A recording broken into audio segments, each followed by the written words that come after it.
We've called this press conference this morning because there have been some significant developments in our investigations yesterday in relation to the shooting of Mr Abdi on the Logan motorway.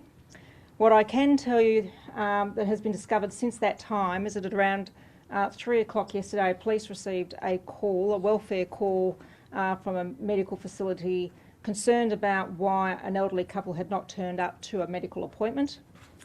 Police were dispatched to the home of that elderly couple, and upon arrival at the address of 59 Yolinga Crescent in Parkinson, 2 deceased persons were discovered. Examinations of that scene have led us to determine that that is a double homicide. Further examination of both that scene and the scene of the police shooting yesterday has uncovered for us what we believe to be a direct link between the two matters. That link relates to the fact that there was an item located with Mr Abdi that we believe has come from the address of the deceased elderly couple, and we are also looking into items of property that were located at their address that were believed may be owned by Mr Abdi. As a consequence of this investigation and what we have now gleaned to date, we are treating this matter as a terrorism event. And I want to stress that nothing else has been uncovered at this point in time that would indicate that there are any other persons involved in this terrorism event. Our focus from this point will be to continue to investigate the activities of Mr Abdi leading up to yesterday's police shooting, what connection he may have had with the couple in Parkinson. We have been overnight door knocking the Parkinson area to find out if anyone heard or saw anything, and also checking on people's welfare. That door knocking is continuing today. And can I ask anybody who's watching today or listening to your news, if you have family living in that Parkinson area, it would be a good time to check in on them and make sure that they're okay. A key focus for us is to try and understand what Mr Abdi's motivation is, but as a consequence of that, this now does become a multi-agency investigation. And I might now hand over to Assistant Commissioner Lee, who will talk to you a little bit about that. Thanks, Deputy. Good morning. As Deputy Commissioner Linford said, we are now treating this matter as a terrorism incident.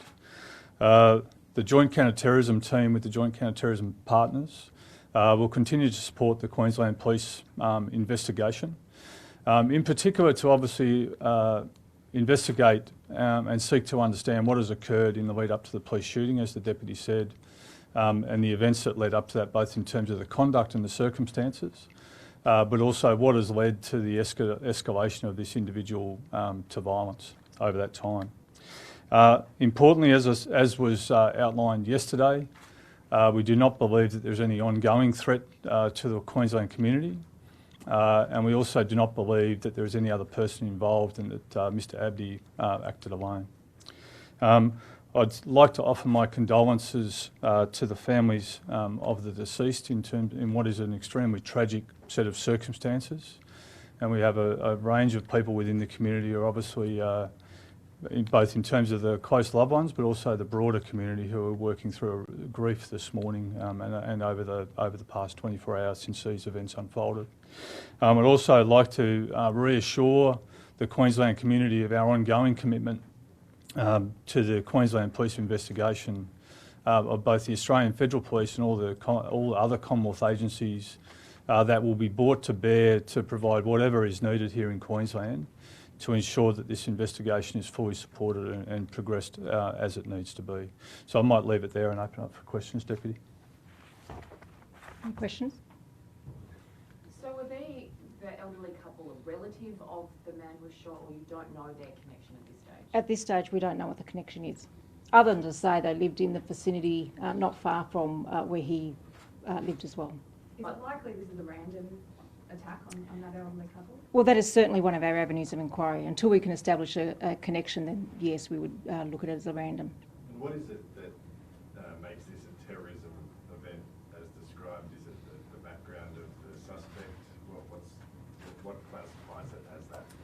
Well, look, it is a whole combination of things. Yesterday we detailed to you the history of counter-terrorism investigations into that individual.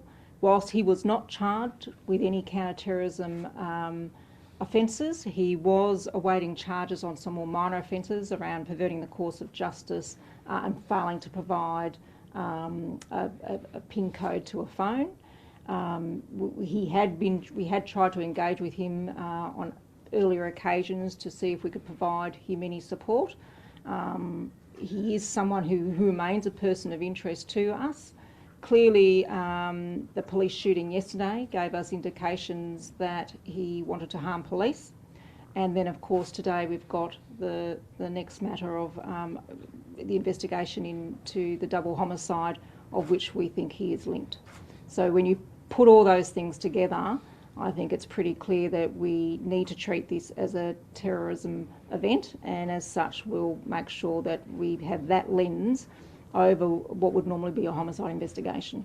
Do you regret that police have killed your only suspect and weren't able to bring him in? Look, I'm not too keen on the way that question's phrased.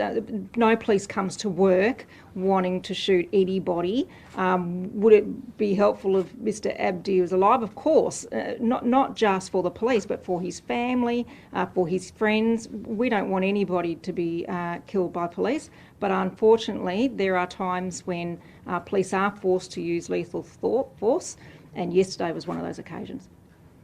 How did the couple die? I'm not going to go into the details of that because the experts in that are the pathologists at the coroner's office, and they will determine what the cause of death was. But what I am prepared to say is that there were indications of violence at that location, and so we are treating it as a homicide. Was his GPS, was his GPS tracker at all linked to the area of this couple's home? Not far from there. So as I detailed yesterday, it would appear Mr Abdi has removed his bail tracking device, and there were numerous efforts to try and locate him once that occurred. But yes, it wasn't very far from the address of the deceased elderly couple. Can you just clarify when that tracker was removed? Sorry? Can you just clarify when that tracker was removed? Look, we believe that was around 3:30 yesterday afternoon. That immediately triggered through our monitoring agency an alert to our 000. Our 000 then had cars dispatched to try and locate Mr Abdi. They went and spoke with his father on a couple of occasions last night, the night before, and those inquiries were continued, being followed up again the next day as well. So you knew it had been removed? Yes, we knew it had been removed. We weren't able to find the device. It has now been located in bushland, but at the time we could not find it. Was that found in bushland behind the elderly couple's home? Not directly behind it is my understanding. I'm not quite sure on the answer to that, but it wasn't a great distance from there. I appreciate you can't say the cause of death, but what sort of injuries or trauma was there to the couple? Yeah, I'm not going to go and answer that question right now. I'm going to leave that until we've got pathologist report back to categorically say what the cause of the injuries was. You suggested that people should check on the welfare of their relatives in that area. Obviously concerned that in that, say, 14-hour window when he was missing, he could have harmed someone else. Is that fair? Yeah, naturally, that is a concern of ours. That's why immediately after the two elderly people were discovered, we did commence door knocks in the area. We haven't discovered any further offending as a consequence of that. But the door knocking is for two reasons. One is to discover people who may have heard or seen something that's going to be of value to the investigation, but also it's a welfare check on people who are living on the area, because people will be in a heightened state of concern when we announce that we've had a terrorist event. So we want to make sure people feel safe, that they are safe, that they know that this matter is being thoroughly investigated, that we don't have anyone else that we're looking for at this present time, and we don't believe that anyone else is involved. So how close to where his home is did you find the GPS tracker? Is it bushland that you described very close, and did he take it off and dump it immediately? Can you describe the sequence? It's difficult to tell, because it may well have been that he was in bushland with the device on him for a period of time. We don't know what time he left that device, and I can't tell you the exact distance of where it was from his home. I think it was a few kilometres. And is the person removing their device, considering his background, is that something that raises a significant threat to both QPS and the AFP as someone that is something that's very alarming and triggers a whole series of responses? Or what's the level of threat regardless if someone does it? So anybody that's wearing a tracking device, if they tamper with it or remove it, it triggers an immediate response, which is what occurred in this occasion. So efforts were being made to try and locate Mr Abdi. Unfortunately, we were not able to find him. There's been a lot of community outcry of what happened. There's an Instagram account, Justice for Abdi, that already has about 1,000 followers in 24 hours, and claims that he didn't have a knife, he only had a water wallet, along those lines. How do police respond to those claims, and also how can police ease the tensions within the local community? All right, there's probably two parts to that question. Look, I guess the first part is, this will be the subject of a thorough investigation. The police shooting is being investigated by the Ethical Standards Command, oversighted by the Crime and Corruption Commission, and it is, of course, it will become a coronial inquest and oversighted by the coroner themselves. So all of that detail will be available and presented to the public when that matter rolls out at court. The other part of that is, of course, we want our community to feel safe. The fact that there are a whole lot of people following Mr Abdi now on Instagram, what I ask them to do is continue to watch the media publications on this issue, and as I said, the matter will come before the court and all the facts will be made available. I just can't make all those details available to you now. And the reason we don't do that is if I give you specific details about that investigation, it may influence the mind of someone who subsequently comes forward as a witness. We don't want to taint what someone might be able to provide us in terms of evidence or information about this offence. So we're very careful about the level of detail that we release at this very early stage in an investigation. What's the time frame for when the couple was murdered? That's under investigation. I can't go into the detail of that. Again, that'll be something for the pathologist to give us some advice on as to what they think the time of death was. Did he shout words before he lunged at police? Yes, he did. Allahu Akbar, is that correct? Yes, that's right. That is what he shouted out. Is it on body cam? Yes, it is. Terry O'Gorman, his lawyer, has asked the police release that this morning or spoke to him. Would you release that to show that? Again, that this becomes evidence as part of the coronial inquiry, and really that's more of a decision for the coroner, not for the police. Can I ask how many cars were involved in the search for Mr Abdi when he did remove his GPS tracker? I don't have the answer for that question, but I can tell you that police were dispatched to the residence at least twice, and in addition to that, were going to searching the location of where the device was last pinging for us, but I don't know the number of cars that were there. So according to his lawyer, his father contacted police and said that he was suffering a mental breakdown, some sort of mental episode. Is that correct? Look, I don't have any record of the father contacting us. Certainly we contacted the father. We went round to the address when the device was removed, and there were conversations with the police at that time, but it was more around the fact that I think the father thought his son was suffering some anxiety. So does that mean that do you think his father had any contact with him overnight from the time that he took his GPS tracker off to the time of the murders and then the shooting? Not that we've discovered at this point, but obviously we'll be. You can imagine what it's like for that family at the moment. They will be grieving. They have lost. The father has lost his son. He has siblings. They will no doubt be devastated. But they do form a crucial part of our investigation, and there will be ongoing dialogue with them as the investigation proceeds. Mr Abdi's father says that his son didn't have radical views, but then after the charges didn't stick, he was effectively treated like a suspect, and he's described it as psychological warfare on behalf of the police that has caused many problems for him, including not being able to participate in society. What would you say about that? Oh, look, I don't think that's the case, and I don't know if Scott wants to make any comment about that. Yeah, I think Mr Abdi first came to notice when he had an intention to travel offshore, as we alleged, to involve himself in foreign incursion offences and connected to Somalia and supportive of Islamic State.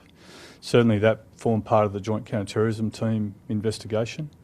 And then certainly those charges were not proceeded with due to insufficient evidence, but there were other lawful mechanisms that we took where we were seeking key evidence from digital devices that had been recovered from Mr Abdi at a point in time where we were seeking his cooperation to access those devices. When that cooperation was not provided, there are penalties within the legislation, and they were lawfully enforced by the Joint Counter-Terrorism Team in terms of the action that we took. And obviously that was subject to judicial oversight in terms of decisions that then were made by, quite appropriately, by the court in terms of whether Mr Abdi should be remanded in custody for those for that conduct. And obviously, we are absolutely under the decision of the court in terms of how we apply those processes and how we undertake our investigations. What led you to believe that he supported Islamic State? There was information that we received in relation to his ideology and that he was supportive of Islamic State, and that was certainly the information that we received in terms of why he was intending or why he wished to travel offshore. In terms of, we would allege in terms of a linkage potentially to Al-Shabaab, which is obviously an Islamic State inspired terrorist organisation. Was this last year that he tried to travel overseas? He first came to notice in early 2018, and I think the disruption of his travel, I think, was mid 2019. Yeah. So can you clarify what you mean by foreign incursion? What did you think that he was?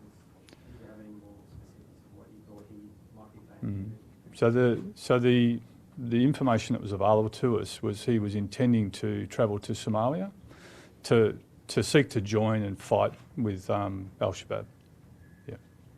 Just in terms of the knife that was saying, for example, on the local motorway, able to give some details or description of what that was or what it was like?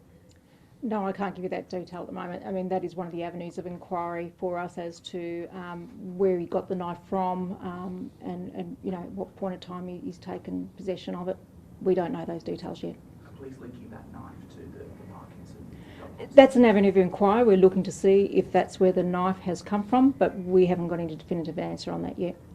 Given those affiliations you mentioned and the history of the suspect, are there any indications in relation to this murder of any claiming it on behalf of any party or any statement that was made as a difference between a terrorism act and a homicide? No, not at this stage. So certainly one of the issues for the investigation at the moment is identifying that, as we said before, that escalation to violence. Certainly there had been no indications of any escalation to violence in the lead up to these events. And certainly up until this point, the information that we had was that his focus had been primarily focused in terms of an offshore threat, not an onshore threat. Yeah. Until this time, was Mr Abdi compliant with the other conditions of his bail, checking in with police and all those kind of things? Yes, he was. So he was checking in with police 2 times a week. How are the police officers involved in the shooting doing? Are they going to go back to work? Do they get some time off to cope with? Yeah, so looking after the welfare of any member involved in a critical incident such as this is of paramount importance to us, because we know the devastation it can have if we don't look after our people right. So they are getting a lot of support both from their managers, their peers, peer support officers, the union. We will make sure we are heavily engaged with them to make sure that they are well looked after in terms of looking after perhaps their mental health as a result of being involved in such a critical event.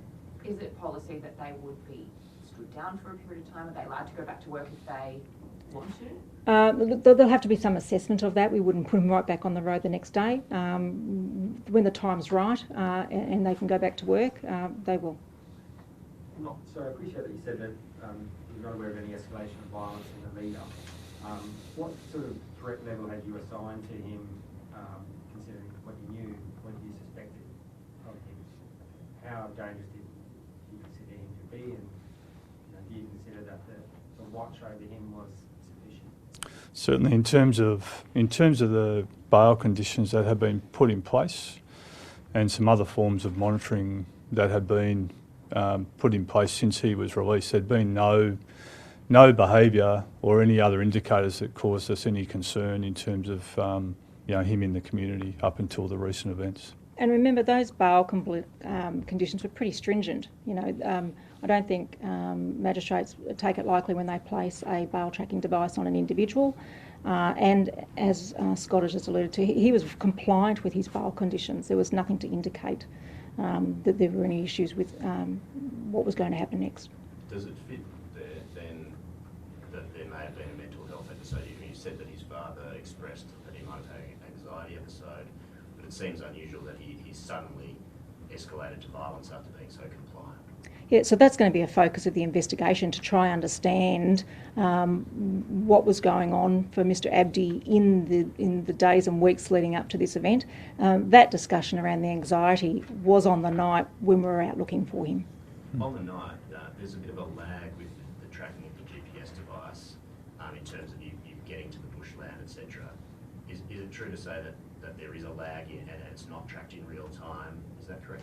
No, that's not correct. So immediately that the monitoring agency got an indication that the tracking device had probably been removed, they immediately called 000. That allows for a car to be dispatched to go and look for him at the address that he's supposed to be at, and they went looking at the address of where they thought the device was tracking. Now, it's heavy bushland. It was difficult to find, and it's taken some time to find that tracking device. It also triggers the last investigator for Mr Abdi in our commands to be notified of the fact that that tracking device has been removed. How difficult is it to remove those tracking devices? Look, if you've got the right equipment, you can get them off, and as we've seen in this case. There is no dispute that Mr Abdi is believed to be the murderer of this couple or the perpetrator of this. Look, that is certainly the focus of our investigation at the moment. As I started this briefing, we believe that there's an item belonging from the home of the two deceased persons was located on Mr Abdi, and we are also looking into property that was located at the double homicide. We believe it might be owned by Mr Abdi. Now, those lines of inquiry are still underway, but that is what we believe to be the case at this time. Which is an indication that a man unknown to the couple has entered their home and murdered an elderly couple in their house. Just how terrifying is that scenario if this is not a known link between them? It's a random attack or a terrorist attack. Take us through that. Well, I agree with you. It is terrifying. And, we have seen right across the world very unsophisticated attacks take place without warning against innocent bystanders in shopping centres, in workplaces, in homes. This is a very real example of the fact that terrorism can happen in many different ways, and it would appear on this occasion that that's how it's played out here in Queensland. Did police detain any of his friends at the scene of the shooting yesterday? He was on his own at the police shooting yesterday. Who arrived after and might have become upset or distressed? Look, the scene was blocked off. I'm not aware of who may or may not have turned up to the scene. I can't comment on that, but certainly we will absolutely be speaking to his friends and associates to try and piece together exactly what's occurred and what's led Mr Abdi to behave in the manner that he behaved. So it'll be an avenue of inquiry for us. But the point that I really want to stress, that at this time we do not believe that there is any other person involved in this terrorist event. We're not actively looking for a second or third offender. We are going to be making inquiries, however, with friends, with families, colleagues, any other associates he may have had, to try and piece together and understand exactly what's taken place. Assistant Commissioner Lee, how frustrating is it for you that the suspect's there?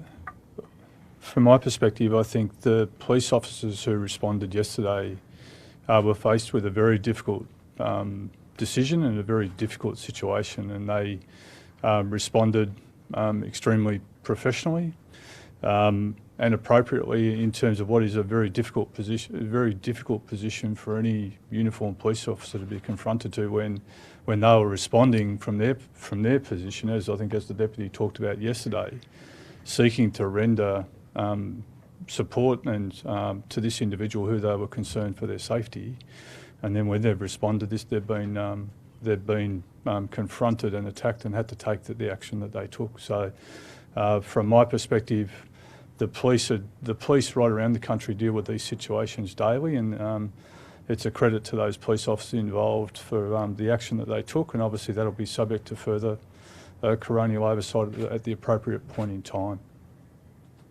The shooting, was it possible for tasers to be used rather than guns? Look, police do have different options that they can utilise, but as I said yesterday, I watched the body-worn camera. I don't think they had a choice. But again, the coroner will make decisions around that, and will abide by whatever the coroner says. But both officers were wearing body-worn camera footage. The highway as well also had CCTV coverage. Yesterday we called for anybody that was driving by that had video cam in their vehicles to please provide that to us. So we believe there'll be plenty of footage that can detail what took place yesterday. Did only one of the officers discharge the fire? That's my understanding, yes.